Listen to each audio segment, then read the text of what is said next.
We are the Greens, a homeschool family of 5 that has been blessed by God to travel the United States a couple months out of the year, and we're thrilled to have you along on the adventure. We like to live life on the greener side.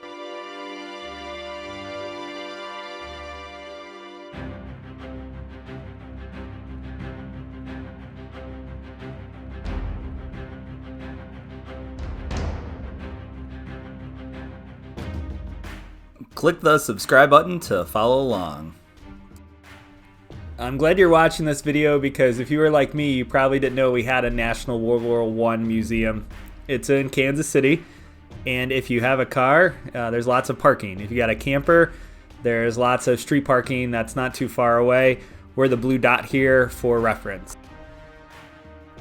So we upgraded to this gimbal, and I thought I solved the audio problem by buying an external microphone, and it worked, but it didn't work this time. And I didn't realize it didn't work until like 3 days later, so thankfully I've got a good memory. And what I'm telling you is what I just said, parking. There's a big horseshoe in front of it, definitely go. If not, there is a lot of parking on the street. Right behind me there is the Kansas City Federal Reserve, and here is where we parked. Again, just right on the street, so not bad at all, and not an issue if you take your camper there. With that being said, you should go. This place was amazing. I have never been to Kansas City, and the little that we stayed here and saw of it, it's a beautiful city. Would love to come back, have some more barbecue, and watch the Detroit Tigers smash the Kansas City Royals sometime. We did pass the stadium. They are on the east side of the city as you drive into the city. From memory here, we took a shower and we put on shorts, so we are super excited being from Michigan. As you can see, it's probably still winter to native Kansas Cityans. To us, it was t-shirts and short weather, and I was asking the girls how they felt about it, and they were pretty darn excited that we were finally somewhere warm.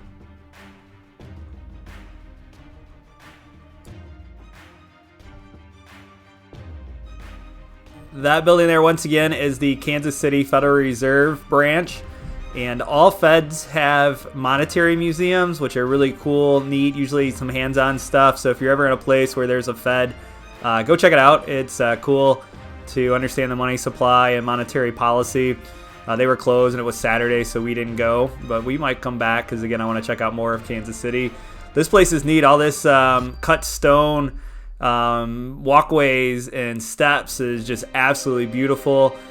From the history that I learned about it, it was all done right around the same time when they built this park, and it is just, I had no idea. Again, 1920s, Calvin Coolidge came out.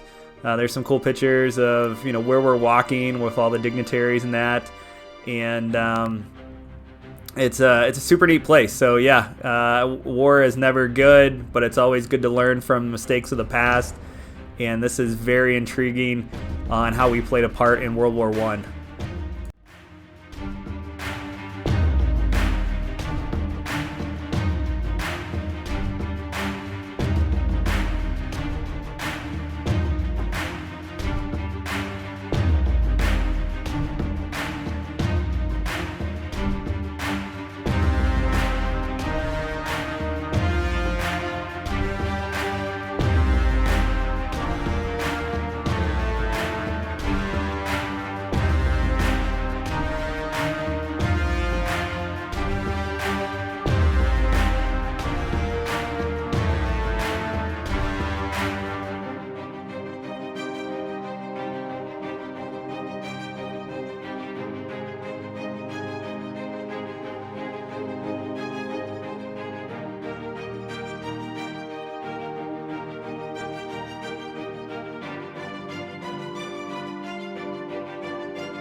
In the summertime, there's a really pretty fountain down there at the base of the monument. That building again over there is the Federal Reserve, and it was extremely windy that day.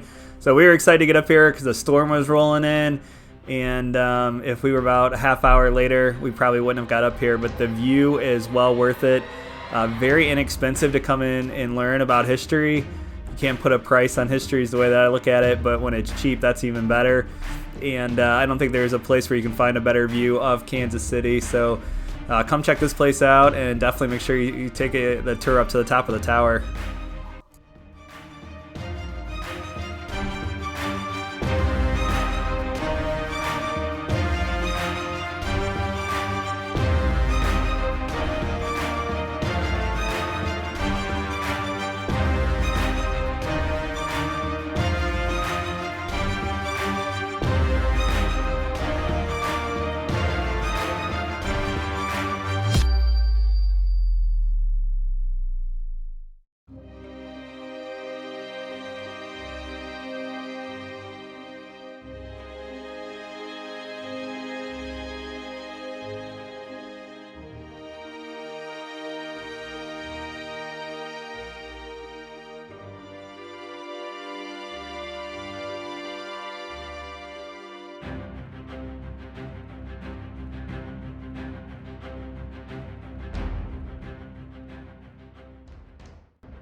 As you arrive, you cross over poppies and explaining to the girls of the loss of life and what the poppies represented.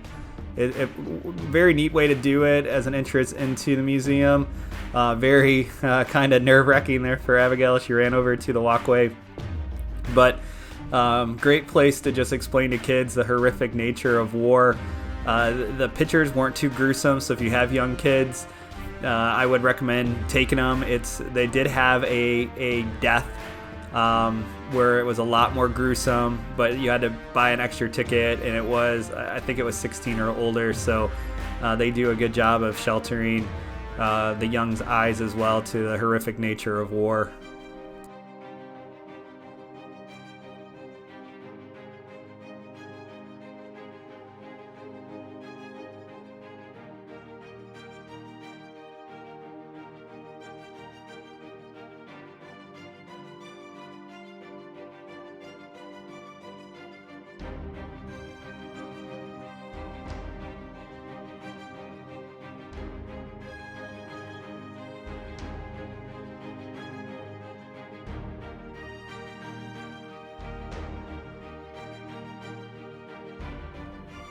If you want to know more about World War I, the best thing that I could tell you to listen to is a podcast by Dan Carlin. It is way better, in my opinion, than a history book. I'd say it's probably just as good as taking a World War I history class in college. It is phenomenal. So check out Dan Carlin. He is my favorite podcast historian, and there's nothing that he does that isn't fantastic, but the World War I series is amazing, and I think I want to say like 36 hours or so of podcasts, so just keep that in mind too as you're ready to dive in deep to World War I. But explaining to the girls that this war was the first time we went from like Napoleon and France's cavalry with plumes and fancy jackets and horses and getting mowed down by machine guns. So the world never understood, what to expect here. And then when hell was unleashed, it became this nasty trench warfare, and it was just a horrific way to battle. And this museum does a great job of explaining that.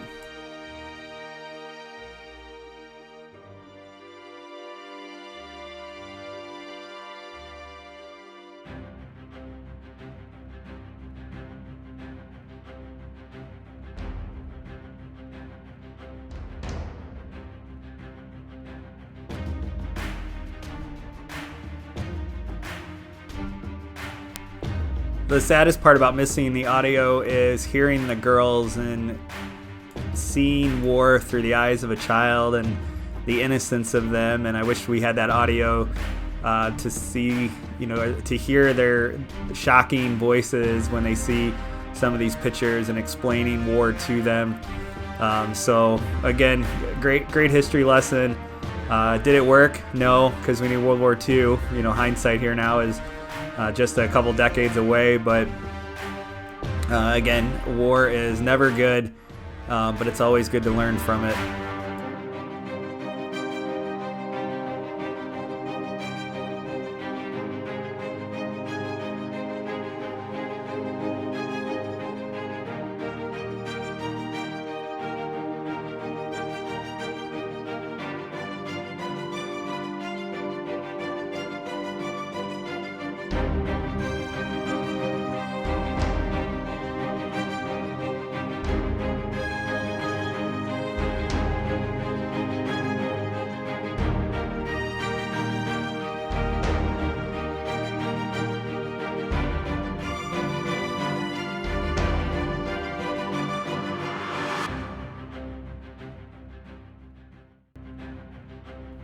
the museum is split up into two sections, pre-America and then America entering the war. The middle is trench warfare and where everyone's at a standstill. And then the second part here is where we come in to, I joked with the girls, to save the day. I'm really torn on World War I. I don't think we should have ever came. Woodrow Wilson, in my opinion, the only reason he was elected twice is because he kept us out of it. And then right after he was elected, he threw us in. I'm also not a big fan of the Federal Reserve, which was created to basically fund all of this, and is the reason we are now on 30 trillion in debt thanks to the Fed and our government. So with that being said, step off my soapbox, and yes, Uncle Sam does want us for the war, but our boys went in and then they went over there and absolutely kicked butt. Now the beauty of this is we didn't send a massive amount in to die at the get-go like the rest of the world, so that was a saving grace. But then also we became a world superpower out of it. So pros and cons here, I highlight looking back, right? I mean, I wish we would never went in. I think World War I should have never been started anyways, between the three cousins of Great Britain, Germany, and Russia. So look into that too. That's always good. And actually the Kingsman, the newest Kingsman movie, is a nice really synopsis of World War I. So if you've never been introduced to World War I at all, watch that movie. It's pretty darn accurate, with a bit of a twist, but again, good movie there too. So yeah, not a big fan. Woodrow Wilson should have never put us in there. We did. We went in, we kicked butt, and now we're, the United States of America is superpower because of it. So I guess there was a benefit, but I would rather have no benefit and no Federal Reserve in the grand scheme of things to, stop us from where we are today.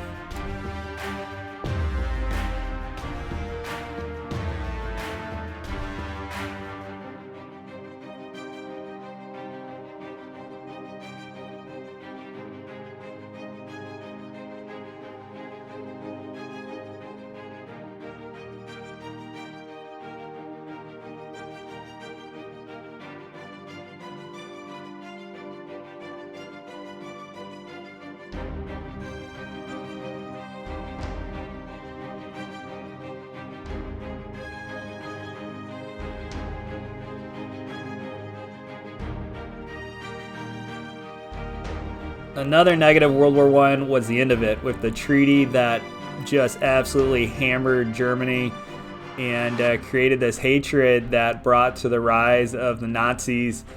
And would World War II have happened if they weren't so harsh? That's a great question, and again, revisionist history. So, last but not least, the gift shop could improve, better t-shirts or more in my size, That's the only thing that I had a negative of. But wanted to leave you with some of these pictures from the real camera. And again, I apologize for this audio. I've got one more video that is bad audio, and then I think it gets better. And again, we didn't quite realize until we get home. So sorry about that, but I hope you enjoyed the pictures, and you should definitely go and check it out if you're in Kansas City. The last but not least is the Sphinx here with their wings hiding the atrocity of war, looking backwards, and this one looking forward into the future. So they knew that another one was probably on the horizon, and unfortunately it was. And we'll have to get to the National World War II Museum at some point.